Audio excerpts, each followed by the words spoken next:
দেখতে খাল কিংবা ছড়া মনে হলেও এটি কক্সবাজার শহরের দক্ষিণ ডুমালিয়াছড়া সড়ক। একটু বৃষ্টি হলেই কোমর সমান পানিতে ডুবতে হয় পথচারীদের। এই সড়কে প্রতিদিন চলাচল করে অন্তত ৩০ থেকে ৪০ হাজার মানুষ।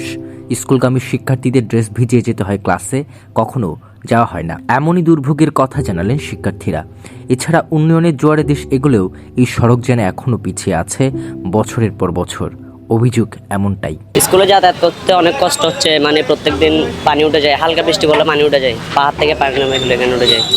আজকেও আমরা ভিজে গেছি, প্রত্যেকদিন ভিজে ভিজে স্কুলে যাইতে হয় আমাদেরকে। হ্যাঁ, কষ্ট হয়। রাস্তা যদি কোনো যদি ঠিকঠাক করতে আমাদের স্কুলে যাতায়াত করতে একটু সুবিধা হইতো। একটু বৃষ্টি দিলেই রাস্তায় পানি উঠে যায়, পরে যাওয়া যায় না, গাড়ি পাওয়া যায় না। এখন তো তাও পানি কম দেখে গাড়ি আসে, সন্ধ্যার পরে একদম গাড়ি পাওয়া যায় না প্রথম কথা। তারপর রাস্তা এত ভাঙা যে একদম যারা এজড বা যারা একটু মিডল এজড ওদের চলাফেরা করতে অনেক কষ্ট হয়, অসুস্থ মানুষদের চলাফেরা করতে কষ্ট হয়।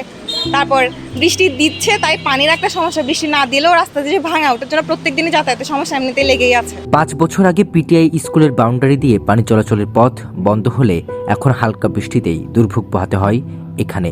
এই সড়কের নেই ড্রেন বা পানি নিষ্কাশনের ব্যবস্থা। প্রতিদিনই চরম ভোগান্তিতে বর্ষার দিন কাটছে তাদের, এমনই জানিয়েছেন স্থানীয়রা। স্কুল কলেজ থেকে ছেলেমেয়েরা আসার সময় এখানে ওদের গার্জিয়ানের এখানে এসে বসে থাকতে হয় আর কি। প্রায় ২-৩ ঘন্টা আগে এতটুকু হয়েছিল পানি, যাওয়ার কোনো গিয়া থাকে না এখানে। আমি এটা মনে করি টমটম না দিয়ে দুই একটা নৌকা দিলে আমরা ভালো যাতায়াত করতে পারবো।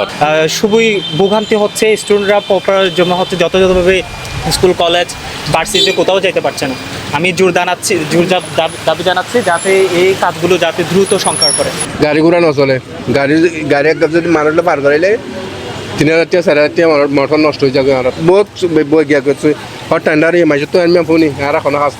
এদিকে দ্রুত ড্রেনেজ ব্যবস্থা নিশ্চিত করার দাবি এলাকাবাসীর। Desk report, Chittagong Tribune.